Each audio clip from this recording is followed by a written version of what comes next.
বন্ধুরা রাধে রাধে। আজকে আমি বানাবো এই দই দিয়ে শ্রীখণ্ড। এখানে 1 কেজি দই আছে, এটা বেশি টক না।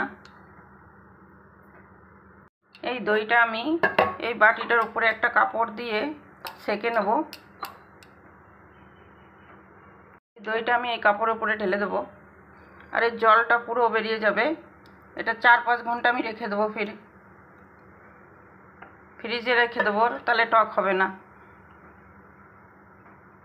এখন আমি কাপড়ে মুড়িয়ে রেখে দেবো, এর জলটা সব বেরিয়ে যাবে। যেমন ছানা তৈরি করে সেইভাবেই। এই দেখো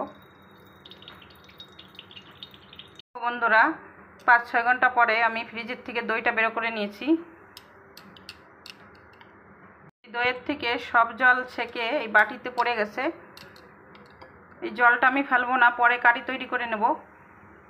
জলটা দিয়ে আটাও মাখানো যায়। থেকে জলটা আমি ঢেলে নিলাম।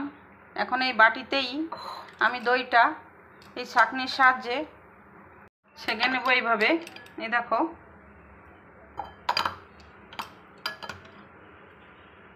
ছাঁকনির সাহায্যে এইভাবে ছেঁকে নিলে পরে এটা ভালো করে ফেটানো লাগবে না। পরে দইটা দেখো একবার ক্রিমের মতন হয়ে গেছে পুরো।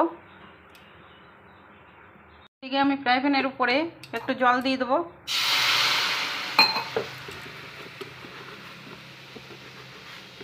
এর মধ্যে আমি 2-3 চামচ চিনি দিয়ে দেবো। আমি এই চেরিগুলো এই চিনির জলের মধ্যে আমি দিয়ে দেবো। 4-5 মিনিট আমি এটা জাল করে নেব। এইখানে আমি 2-3 চামচ দুধের মধ্যে কেশর ভিজিয়ে রেখেছি। এখন আমি এর মধ্যে দিয়ে দেবো 1 চামচ চিনি,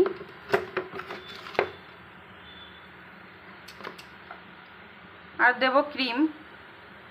এর মধ্যে দুধের সরও দেওয়া যায়। আমি এই কেশর দেওয়া দুধটা আমি দিয়ে দেবো এর মধ্যে। ভালো করে ফেটে নেব। আমি এটা 5-6 মিনিট ভালো করে ফেটে নিয়েছি। যতক্ষণ মাখনের মতন না হয়ে যায় ততক্ষণ এটা ফেটাতে হবে। এখন আমি এর মধ্যে দিয়ে দেবো এলাইচি গুঁড়ো, দেবো এর মধ্যে চেরি ফল। এটা আমি এই চিনির মধ্যে জ্বালিয়ে নিয়েছি একটু। এর মধ্যে আমের টুকরোও দেওয়া যায়। এটা বানানো হয়ে গেছে। আমি এটা শ্রীখণ্ড আইসক্রিমের কাপে নিয়ে নিয়েছি। এর উপর দিয়ে দিয়েছি একটু কেশর, একটু বাদাম দিয়ে দেবো।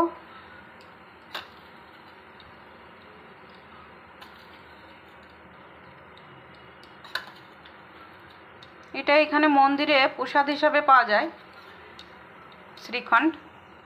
দেখো বন্ধুরা, আমার এটা রেডি হয়ে গেছে। কেমন লাগছে দেখতে বলো।